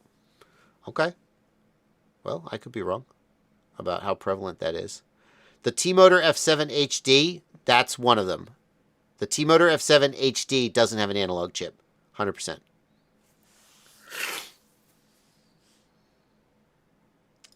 Crossfire has 4 aux channels by default. Change Crossfire to 8-channel mode. It's in the receiver options, so turn on the receiver, bind the receiver, go into the Crossfire Lua script, go to the receiver. In the receiver options, there's an option to change it to 12-channel mode, and then you'll get 8 aux channels. Do that for all your Crossfire receivers. The disadvantage of that is that the 4 aux channels have half the sampling rate. So if you're at 50 hertz, the aux channels will only be sampled at 25 hertz. Because in one packet, it's channels 4 through 8, and in one packet, it's 9 through 12. 4 through 8, 9 through 12. 4 through 8, 9 through 12. It alternates. But like if all you're doing with your aux channels is switches, that's fine.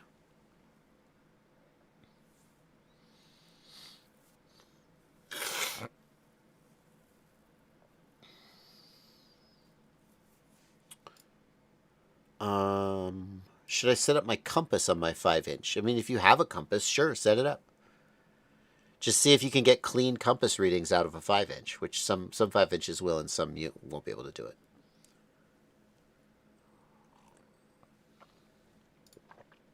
Jeremy P., thank you for a $2 super chat. What determines the 4-digit number on motors? The 4-digit number on the motors is the diameter and height of the motor stator. So a 2207 motor has a stator that's 22 millimeters in diameter and 7 millimeters in height.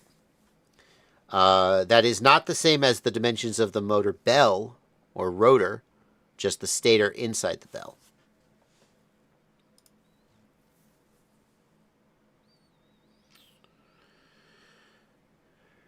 Here's a question from Colton. Colton asks, I was watching you build a 5-inch quad, and I saw you didn't put the capacitor on before the smoke check. Would you recommend to put it on before or after the smoke check?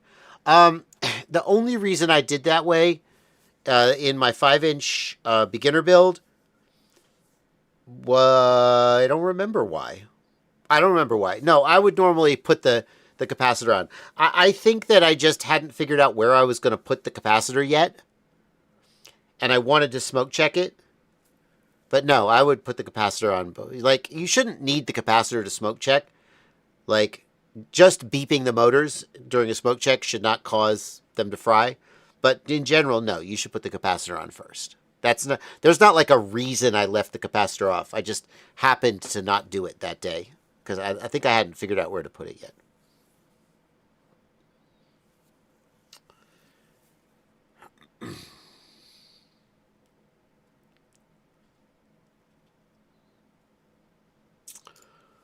I'm a newbie.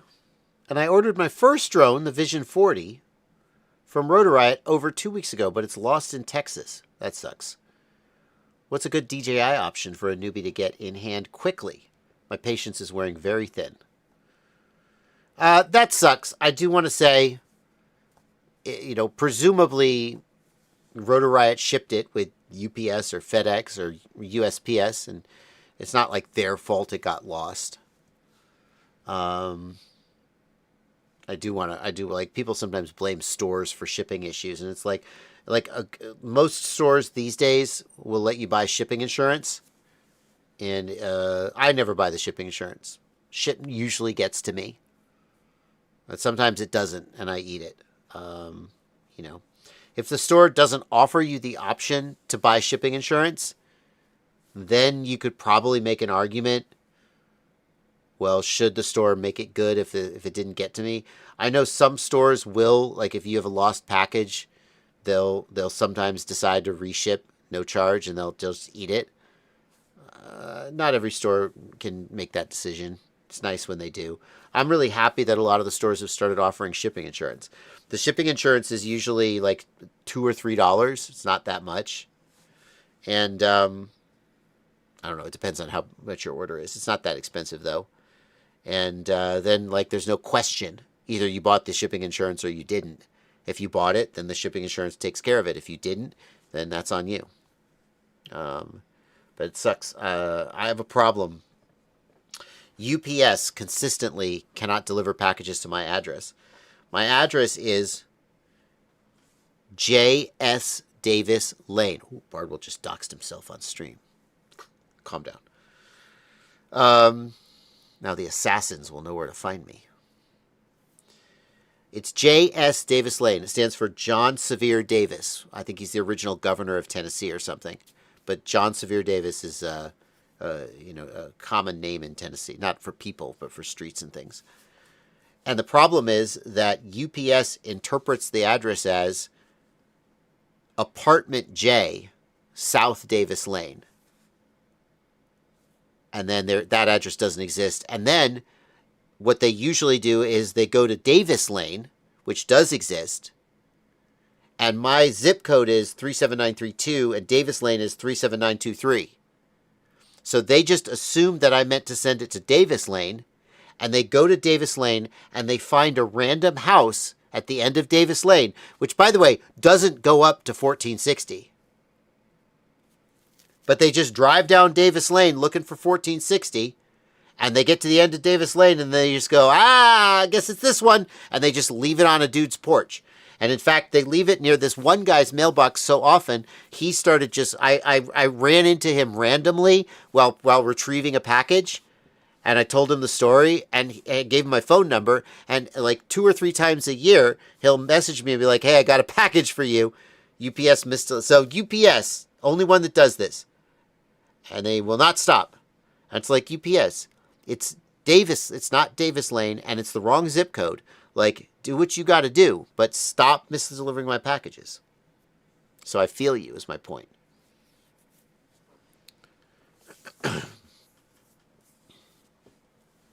What's a good DJI option for a newbie to get in hand quickly?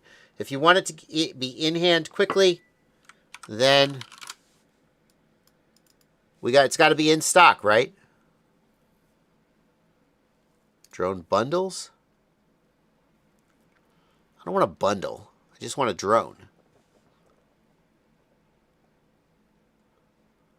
Shot by brand? Category. You know, BetaFPV, the organization of your website, I don't know, man. It does not work for me. Your search results are kind of bad, are kind of crappy. Race Day Quads, same company, by the way. BetaFPV bought Race Day Quads. I still find their website easier to navigate. Of course, Race Day Quads is Shopify.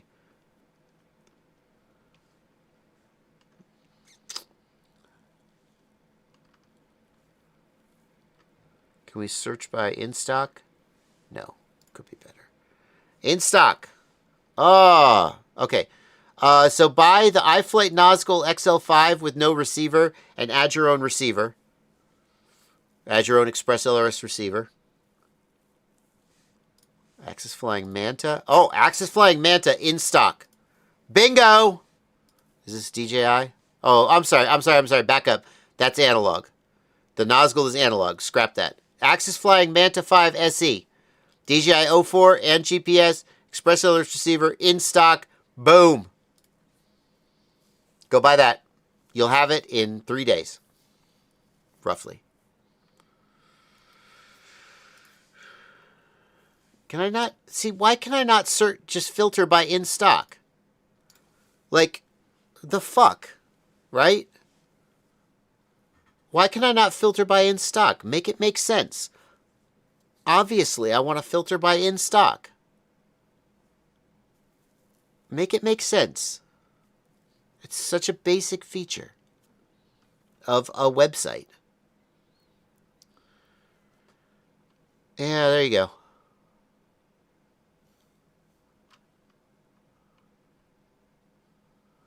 All right. What does amp rating even mean? Anyway. Old man yells at cloud.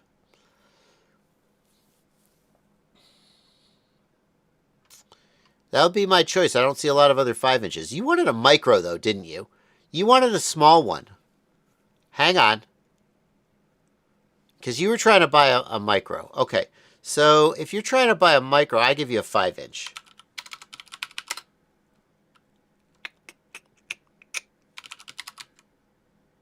Oh, that's going to be a tough one.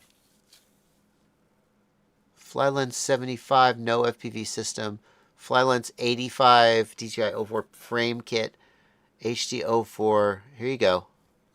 What the come on. DJI 04 Flylens 75, 85. Frame kit 85 in stock. Okay. Flywoo Flylens 85. Damn it. It's DJI PNP. It's not ELRS. That sucks.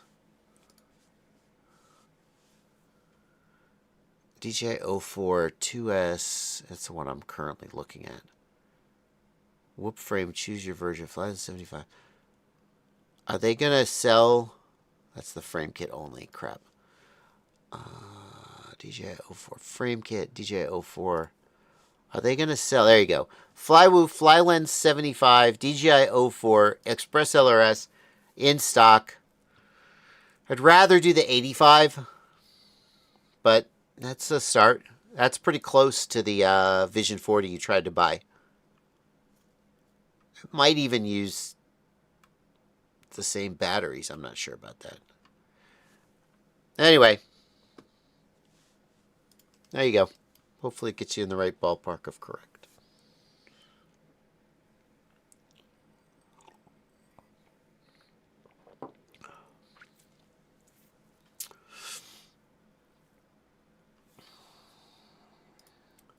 Here's $5 for the Blunty Blunt Fund. Thank you, Daytona Jim. Appreciate the donation. Radiolink F722 flight controller. The barometer graph in Betaflight constantly drops to negatives. Any other way to test the sensor? Do you have foam over the barrel? You need open cell foam over the barrel. Otherwise, the turbulent air from the props makes the barometer read bad things. So that's a thing you need to do. Some nice open cell foam over the barometer. Just stick it on there. Literally just stick it on top of the chip.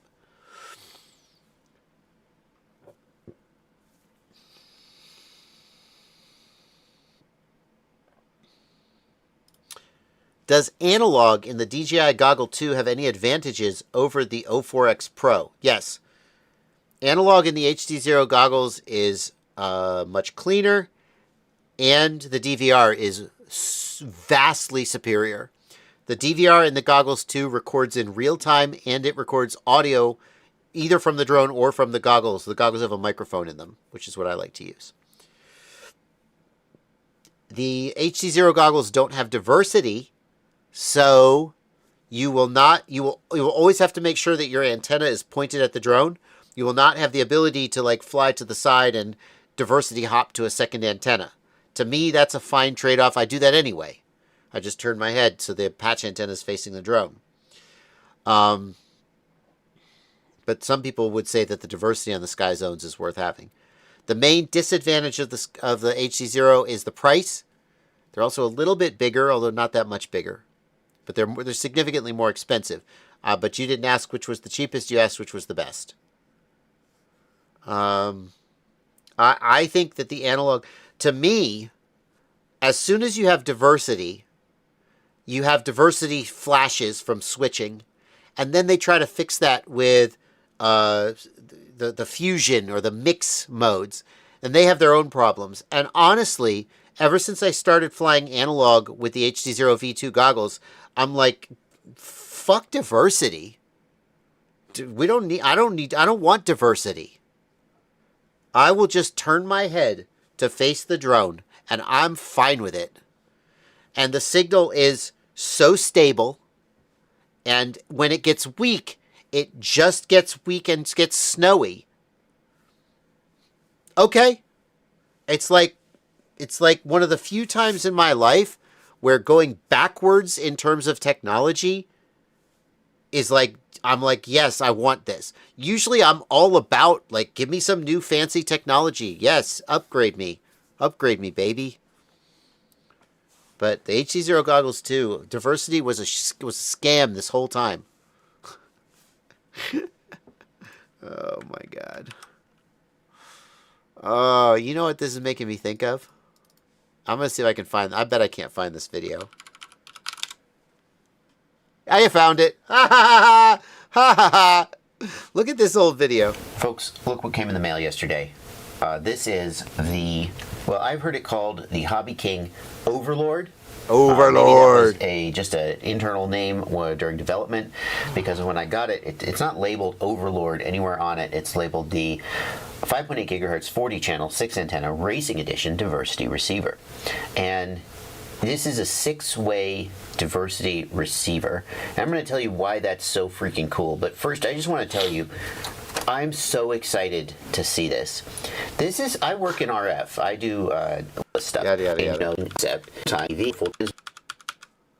Indicated is something that, So I take it out and fly probably it. our PSMA connector on the back, so, and a standard pigtail. So if you decided you didn't like these antennas for some reason, you certainly could put your own antennas on here. It would be pretty expensive to do, but you could do it. You could. Where do I fly it? I flew it. See fit. We've also got. I know I flew it. Here's the first screen we see when we power up. We've got the channel that we're currently on, which is remembered from the last time you powered up. I really swear I flew this. Antennas here, that's a shame. showing the RSSI on each of the antennas and which antenna is current. Yeah, so that's, you know, diversity. We need more diversity. Do I have a link in the video description, maybe? Overlord. What if I just do Overlord? In-flight review. There we go. I knew I flew it. Folks, here it is. I know you've been waiting for this. It is my review of the Hobby. Oh my God. Oh, this is bringing back memories. Going out to the park. Oh, I know what drone this is too. Oh man, that OSD is a custom OSD board that was built into the bottom plate of the frame. I can't remember. Red, not Red Cat.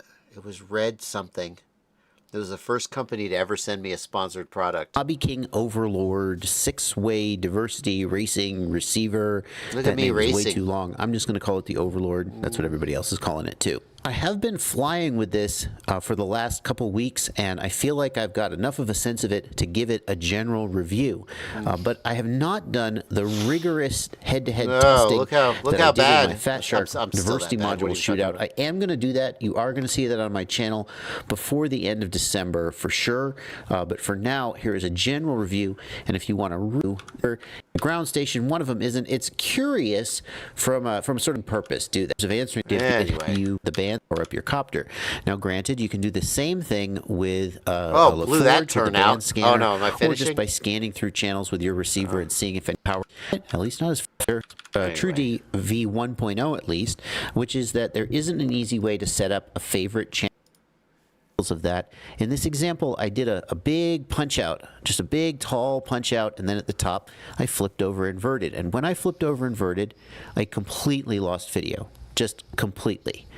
I had the presence of mind to just sort of lower the throttle and know that I would fall back into range if I just waited.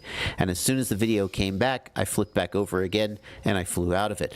But I've done punch outs like this. There was nothing extraordinary. Anyway, diversity. We need more diversity. More diversity. There you go. Yeah. So, anyway.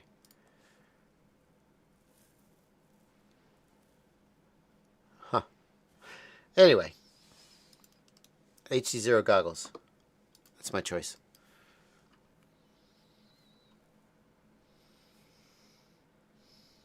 Fusion or rapidFIRE? Which? Fusion and rapidFIRE have similar performance, but Fusion is significantly less expensive. So Fusion all the way.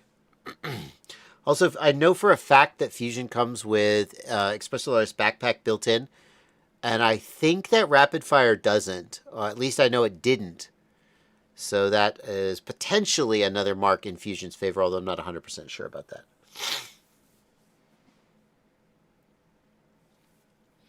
Well, if I like the HDZero goggles, what about the BoxPro? So the BoxPro is just as good as the HDZero goggles in terms of its RF reception. It's just a box goggle, which some people would be okay with and some people wouldn't. But in terms of its functionality, the HDZero BoxPro is just as good as the HDZero goggle. It just doesn't have as nice a screen. It's a fantastic value for $300 or so. In terms of like the performance it offers and the usability. Oh, crass. I just wanted to swear and I couldn't decide between crap and Christ. And so I just said crass. Red Rotor. Red Rotor was the company. That's exactly right, Blunty. Thank you, Blunty. Red Rotor Strider. So Red Rotor was this company doesn't exist anymore. The very first company to ever send me a product. It was this frame. It was a foldable frame. And they had an OSD board, the Red Rotor OSD. Custom OSD board because OSDs didn't used to be built into flight controllers. I did a build today with a friend of mine. We put this Red Rotor Pro Mini OSD into his ZMR 250. He was a local Knoxville guy I used to hang out with. And I just wanted to look at baby Bardwell up there. Walk you through some of the things I noted during the build. So this whole board, the entire purpose was to give you an on-screen display. This first picture is the PDB/OSD sitting on the frame. It's a standard 36 millimeter does not appear size, to be the so foldable really frame. the scale shouldn't really surprise you. One of the things that we ran into was that since he had... I've come a long way in my YouTube presentation, I'll tell you what. I still have that same multimeter, though. That's nice. Yeah, anyway, Red Rotor. Red Rotor Strider. They sent me this frame, and I was like, well, that's cool. Thanks, bud. It was a good dude. The guy was a good dude. Anyway, we got super chats. No, we're caught up on super chats. We got a bunch of questions, but we always do at the end. Let me take a couple more from the Discord just to make sure the patrons get taken well care of. For tiny watt batteries, what do you charge at 1C, 2C, 3C, 1IFPV? I usually charge at 2 or 3C. Maybe it's bad for them, but I can't be arsed to sit around and wait for them to charge, and I don't think it makes them blow up. So I charge tiny watt batteries at 3C. Like if the Whoop store will do like 1.3 amps, it's like a 300 milliamp hour battery. Send it 1.3 amps. I don't care. That's like more like 4C. The thing is, it slows down at the end anyway. So whoop, there it is. No response from HDZero when contacted. That's not something went wrong. HDZero is very responsive with customer service. The scroll wheel is a known issue. They will have you send the goggles in, and they will fix them and send them back to you. No response when contacted just doesn't make any sense. They are very responsive. I don't know. I'm not saying it didn't happen. I'm just saying that is extremely abnormal. Something has gone wrong. Message them on Facebook. Maybe message politely in their Facebook group and say, hey, I'm trying to get a hold of somebody with support, and I'm not getting an answer. Ryan Quellet, the North American president, I believe is his title. He's on there. He's very responsive, and that's just not they're much better than that. And if you slip through the cracks, I'm sure that they will take care of you. So, sorry to hear that happened.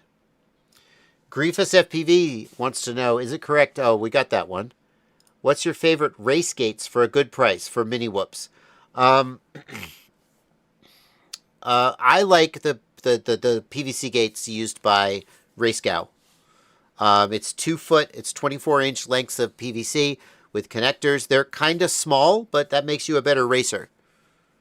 As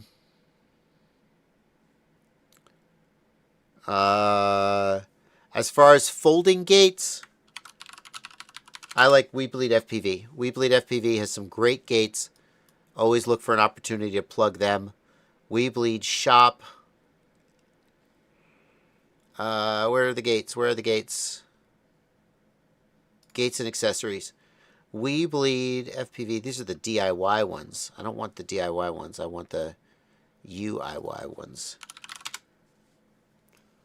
We Bleed Modular Cube Gate System. Yeah, so I like the We Bleed gates. You do a lot of things with them. And then We Bleed also has the Newbie Drone micro gates, which are very nice. Oh, here we go. And then the We Bleed FPV single gate kit. That's what I was looking for as well. All of these are good. And We Bleed is a great store, well worth your support. Kevin Matusik. This is going to be the last question. And then we're going to wrap up. I recently bought 2 Walksnail Protos 2 days apart. I left a tip on the first one and not the second one. The second one arrived a week before Christmas, and the first one still hasn't arrived. Do you think companies take the tip into account when shipping and handling? No, not at all. I don't think the companies... I think that money just goes in their bank account and no one ever thinks about it again, in my humble opinion. Do you think employees ever see the tip? I couldn't say, but I assume no. Like an ethical company, when they say, hey, do you want to add a tip? An ethical company would divvy that up between the employees in some way. But I would assume, and maybe it's just because I assume the worst about companies, I would assume that that money just goes and employees never see it. Now, somewhere out there are companies that do it right, and good for them, but I wouldn't assume that anyone was doing it that way. I do leave tips sometimes. Like when I order from Race Day Quads or Get FPV, a lot of times the person packing the order will recognize my name, and sometimes they'll like write a little note. So like I tip sometimes when I order because I'm like, well, maybe the employees are getting it. And maybe that person who's packing my order, maybe they do see on the packing list or somewhere the invoice that says that Bardwell left a tip. You know, I don't know, but sometimes I leave a tip. But I wouldn't be surprised to learn that the employees don't get it, just because that's the world we live in. Z-Bone says, I've called HDZero support. Carl answered the phone himself and wouldn't let me hang up till we solved the problem. You're probably not going to get that level of support, but you should get at least a reply to your email. All right, guys, we're going to wrap it up. Aaron Ciotti is streaming. Here's the link. How to nail Matty flips indoors. I could use that. He's posting in the chat. He's streaming. I've gone 4 minutes over. Hopefully he started without me. Good night, everybody. We'll see you on Sunday. My super chat. Wait, my super chat didn't get answered. Jess Trusty. Did we miss Jess Trusty? I hate it when super chats don't get answered. Oh, I have it queued. I somehow. Oh, yeah. Okay. I don't know. Jess, I will not leave a super chat behind knowingly. I'm going to answer it. I just got into FPV this year and didn't know about all this FCC biz. I went DJI. For freestyle, do you recommend switching to Walksnail or wait this out? No, look, if you've already bought into DJI, cross your fingers. You could still get 04 Pros from Flywoo. You have goggles. That's all you need. As long as you can buy 04 Pros from Flywoo, you're still in the game. Eventually, in 2 or 3 years, probably, DJI will release the next thing. 04 Pros will go out of production. 2 to 4 years, let's say, on the outside. 04 Pros will likely go out of production, at which point now you're boned. Except your shit still flies. You could still get used 04 Pros or stock up. But if you currently have a set of DJI goggles, there's a very good chance that you will still be able to get 04s one way or another. Oh, this is not the DJI 04, it's the Flywoo 04. Oh, there's a good chance that you'll be okay. So, like, since you've already spent that money, don't just immediately jump to Walksnail. You might as well keep trying to fly DJI until you reach a point where you're like, I can't get what I need. And then you jump to Walksnail or whoever's the next best thing. But there's no reason to preemptively jump. You might be fine for another few years. That's what I would say. All right, sorry about missing that. It does happen. We do our best. See you in the next one, everybody.